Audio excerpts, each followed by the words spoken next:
Hi, my loves. A lot of black men have band together to try to silence Monique and other black women such as Amara. I want us to come together and boycott men because they are garbage and they're always trying to invalidate women. Let's join together in 2018 and ban all men. Yeah, you already know what time it is. Y'all already know what time it is. I got the black V-neck on.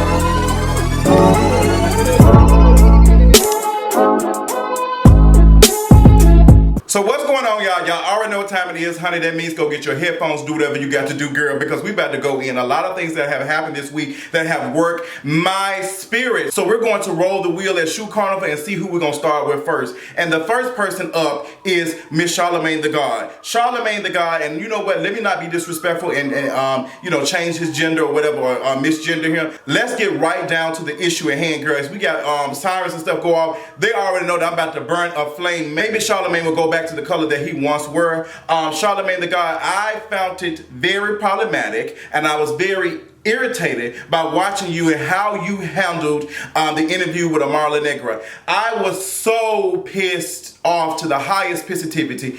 The Breakfast Club, y'all have showed y'all ass time and time again, and the reason why we're gonna keep lighting y'all ass up is because y'all have a big ass platform and a lot of people pay attention to you all. So you all are somewhat the culture, and we're gonna need you all to be the educated culture. You and DJ Envy completely dismissed everything that she had. You did not listen to understand. You listened to respond. That is some shit that was told to me from the Grapevine TV. Y'all make sure y'all checking it out on YouTube, honey. They have educated me a lot within the last couple of months. I am loving the energy. I'm loving everything about their platform. And one of the young black women said time and time again that men do not listen to understand. They listen to respond. And that's something that we need to do. That's something we need to do. And you all invalidated everything that she said. Colorism does exist. You are a fool not to believe that. Not too long ago, we had a lot of rappers and a lot of artists didn't have anything but light-skinned, fair-skinned women in their music videos with straight hair.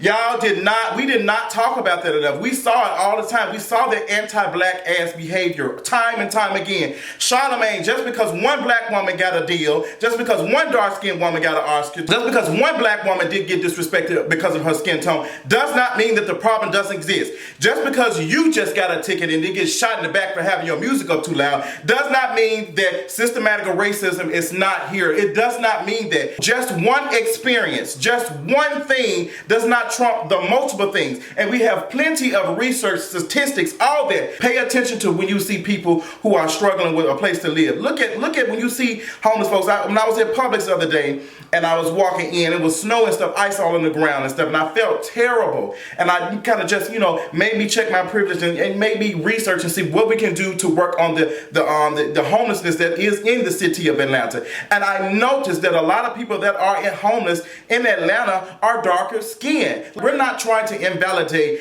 black people's experience based on their skin tone. We're not trying to just say that. But there is research that shows that people with a darker skin, farther away from blackness as possible, deal with racism in a different way. They deal with color. They deal with colorism too. So it happens. Like, stop being stupid. You even pay attention to when you look at YouTube videos, you see, certain textures popping more than others, because a lot of us are anti-black and a lot of us are experiencing anti-blackness internalized and because of some shit that we've been taught. So we need to get out of that. So back on Charlamagne the God. How can you, as a man that was not even comfortable having his skin, who used to wear hoodies and shit to keep folks from seeing your skin, how is you as a dark-skinned, light-skinned, 50 shades of black ass Negro, if you have not walked in the shoes, if you're not walked in that skin tone, because apparently you're not walking in it no more, you're walking on anti-blackness right now, not even air, to be honest. So if a woman is telling you her experience, pay attention to her, listen to what she's saying, okay? And we do that a lot. We ask people questions, and then when they give us that, we come at them like, oh girl, da da da da da. Listen to understand. Y'all are like the payday loans when it comes to banks, okay? Like, banks are trash completely, but y'all are the payday loans. Like, y'all the ones charging whole 300, 400% to borrow $200 and giving it back to y'all 2 weeks, okay?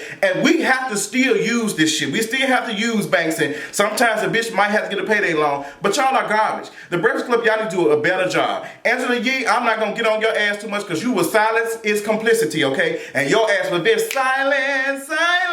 All I thought about was Jill Scott's son, because that's what all you was just silent. But I ain't gonna drag you too much because you tried to do a little bit. I'm gonna let the other black women get on your ass. Shout out to my girl Jessica Ray, a contributor over at KingofReach.com that did a whole blog post about colorism and how Charlamagne the guy is colorblind. Make sure you check that out. That is in the link somewhere up here that is in the bio. Check it out. Jessica Ray, I really do appreciate you for really tackling this issue and for being a sickening contributor on KingofReach.com. Make sure you're checking it out. You did not listen. Yo high black ass did not listen. You did not understand. You did not want to understand. You just wanted to invalidate and say that, well, these are my experiences. Just because your experiences are different from someone else does not invalidate their experience. It doesn't mean that their shit doesning exist. So pay attention. Charlamagne, I paid attention to you, and then I went back and did some research, and I remember you saying that black women should have some type of thing, some type of system. They should be using their platforms to teach blackness. They should be using their platform to build shit. Your ass has a black woman that's using her struggle and starting a conversation with her struggle of being in the industry, and then you invalidate her. You and DJ Envy invalidated her. And what's so funny is that if we back the camera up and we rewind, if we put the VCR and rewind, honey, Jermaine Dupri was just on there telling y'all it's difficult to sell a dark-skinned artist. You know, I think artists should definitely stay open for that, because they're not in a world of music anymore where you're challenged by how you look. You know, you're not in a world of music anymore by how you talk or this, that, and the third like before. So I think that you still should be prepared for it, because those are the quiet conversations that's out here. You know what I mean? Like, the dark-skinned female singer still is having a hard time in the music business. Mm-hmm. You know what I mean? That's still out here. Right. And however people want to look at it, whatever they want to say, that's still, you know, it's not the thing that people jump across the table immediately when they see a dark-skinned girl. When I had Dundria, it was like, she can sing, but, you know, Escape was called ugly for 10 years. You all did not question her. You know why? Because y'all ass is misogynistic. Y'all ass is misogynistic. I mean, that's just what it is. You don't want to hear a black woman complain. You don't want to hear this beautiful black woman with this big ass fro complain. And y'all think it's a gimmick. We think it's a gimmick. It's not. It's no different than other people wearing straight hair and wearing weaves and shit that's not there. It's no different. I choose to wear this because I want to. So I'm not trying to say anything, because if you're going to sit up here and say that Amara Negra is trying to say something with her afro, we can say the same thing about people who wear straight hair, weaves, and braids and all that. You see how that goes? You see how you open yourself up when you say dumb shit like that? She's probably not trying to say shit. She's trying to say that she loves her shit, and yeah, she adding extensions and doing whatever. Amara Negra, even I want to apologize for some of the things I have said. I appreciate your conversation. I appreciate you adding, and you really did the damn thing, sitting there and having this conversation. I don't understand. Every time someone, a oppressed person or marginalized person comes on y'all show and tells y'all about their experiences, y'all always invalidate them. Y'all did the same thing with the Freaky Boys went on and they talked about being gay and being in rap. Y'all invalidate their shit. You did the same thing when Janet Mock took her ass on there and she told y'all some shit she been preaching for the longest. You all did not listen to understand. You listened to just respond. And that's what the fuck y'all doing. It's going to continue to call y'all ass out because y'all have the platform, y'all have the shit to educate people, so y'all have got to do a better job. Then y'all released a tired ass statement and said, oh, well, that ain't what we meant, da da da da. Y'all just don't care, but we're going to keep tying your ass together. That's why they slick calling your ass C the Coon, honey. But, you know, that's another subject. We're going to move on to the next man, because we got a lot of men that have been saying some dumb shit this week. Problem. Stop using your pain, black women, because y'all are getting more, listens and stuff off of profiting off of y'all pain and stuff. So what do you want them to do, J.Holiday? What do you want them to do? You want them to be silent so your ass can put out this mediocre ass music? We've not heard from your ass in several years. Instead of trying to tell a black woman to be silent and shut the hell up, why don't you figure out why nobody's listening to your music in 2018? Why are you not on anybody's sex playlist? So y'all know J.Holiday came out and said, you know what, I think it's a problem, I can't put my music out.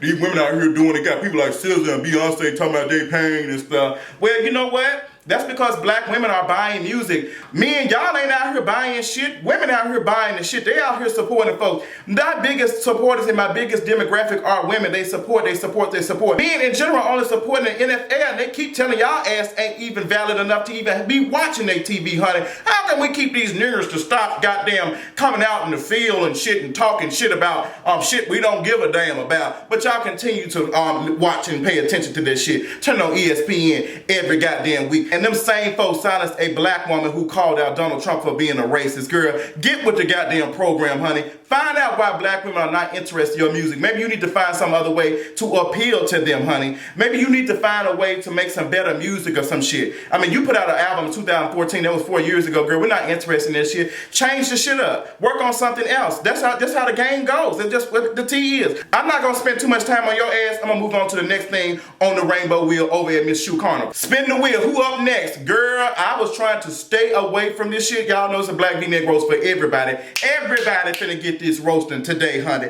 Oh, let's talk about what's going on, honey. Y'all know Cardi B is tap dancing and doing all whatever she can to defend her fiance of 90 days, honey. Offset had used queer in one of his songs. He said he don't fuck with queers. I didn't want to talk about it because I didn't even want to even get into it. I wrote a blog post about it, talked about it on For the Culture podcast. One of the things that came up was Cardi B's sisters was responding to Amara Negra's, slight little shade or whatever, like, yeah, Cardi B has, built a lot of her shit because of her fair skin. If you don't believe that, you don't want to talk about colorism, I don't know what to tell you. It is true. I want you all to name me I want you to count right now how many dark-skinned artists there are out here that's out here doing something on Beyonce level. I'm talking about dark skin, even darker than me. I want you all to tell me. You got people like Young Hollywood telling this woman that she needs to be less messy gray and more Beyonce. Girl, that's telling. That's very telling. That's very telling. A lot of us are experiencing anti-blackness. A lot of us have internalized it, and it's okay. It's not necessarily your fault, but it's your fault if you're being told this and you're trying to say that it does not exist. That's disappointing. You're around here, you're not trying to get informed on it, you're not trying to understand it, you're just trying to invalidate everybody's opinion on it. And there's research that's proven data, even in Japan, the Asian countries, you have people, when it comes to being in the industry and you see folks in the forefront, they're lighter skin. Your chances of experiencing racism increases with your skin tone. That's just, that's proven fact. That's what the tea is. That's why, parents you say, oh, get your black ass. That's why we was out here straight ironing hair and doing this and flat. Like, that's the reason why we were trying to be less black as possible to make white people feel good. Make white folks feel like, okay, assimilate, girl. Don't be trying to do that shit. I ain't here for that black ass shit. So when we see people like Amara Negra and walk around her fro, that's just tearing her system up. It's like, girl, what's she doing? What is this? Like, is she about to go to the club? No, she's existing. She's existing. So Cardi B's sister got on Instagram, gave this long ass response, or no, she ain't. If you don't think that Cardi B's skin has something to do with her success, you are a damn fool, honey. There's a lot of stigma, there's a lot of stereotypes when it comes to darker-skinned women. Darker-skinned women are seen more masculine, dark-skinned women are looked at more aggressive, more angry. That's why you have people like that. Like, if we don't believe that, go and look at all the shows in the 90s or 80s, what you do with Pam on Martin. Look at, I think possibly you can even see with Maxine. Maxine she didn't take no shit. She wasn't bullshit. She was just very masculine on Living Single. Like, you can go through all these shows and see, even these movies and stuff, how black women were portrayed, looked like second best. Dark-skinned black women were second best, okay? Even when you look at the movie Coming to America, even like a king, a black king came, and the black woman seemed like she was the dark-skinned one, was like second best. It happens. It happens. So I'm not interested in hearing black men say that this shit does not exist. Especially you, if you are not a black woman, you cannot critique that shit. You cannot say, well, I don't think it exists, because of course you don't. You've never experienced it. You're going off of other stuff that you've seen. And even your experiences still won't be walking in their shoes every day. So shut the fuck up. And I'll tell you another thing is, we ain't interested in hearing a fat, black, dark-skinned woman. That's why a lot of you have a problem with Monique. I'm just gonna call a thing a thing. Y'all just cannot get behind her because she's loud, fat, and angry. That's what y'all just saying. You just saying, oh shit, I'm tired of. Just say that. I'd rather for you to say she ain't cute. That's how some of y'all feel. Y'all just don't want to say it. So I'm gonna be like Donald Trump and tell y'all what y'all want to say, okay? Y'all don't like Monique because she fat, black, and loud. Okay? If she was a little bit more soft or a little bit more cuter, or more attractive, or possibly even a man, see how that works? See what women have to do for you all to appreciate their conversation on it, and then you see how it can be just a man and looking like Jermaine Dupri, fucking frog in the face looking ass. He can get up there, spitting his teeth out, and saying some shit about something. Y'all ain't saying shit. I am tired of it, and I'm gonna start slapping holes in the mouth if they don't get it. Charlamagne, I'm gonna end on this. I'm gonna have to step back on your ass, honey, because I felt like I just need to. I find it very funny how you told black women that they need to build a platform like Tommy Loran did, and then a black woman came onto your show that you on, because you're one of the biggest persons on the show. You invalidated her whole experience as a black woman. Sad. See, when you do clownery, the clown comes back to bite. But that's all I got. Shout out to all the people who've been supporting me, KingofReach.com and For the Culture Podcast. I appreciate it. Me and Adrian are working on some sickening segments for the Culture Podcast on ForTheCulturePodcast.com. Make sure you're checking out a new episode every Tuesday. Me and Adrian will continue conversation like this on For the Culture Podcast weekly, honey. Even sometimes in the middle of the week, we might just hit you with a special segment. So make sure that you are checking out For the Culture Podcast each and every Tuesday. We appreciate y'all. Y'all have been doing a lot. Y'all have been sending us a lot of emails, and we are just overwhelmed with the conversations and stuff that we've been having on the podcast. It's not just a podcast, honey, it's a culture movement. Get behind For the Culture Podcast on ForTheCulturePodcast.com, and I'll talk to y'all later on tonight. Bye. What more do you want from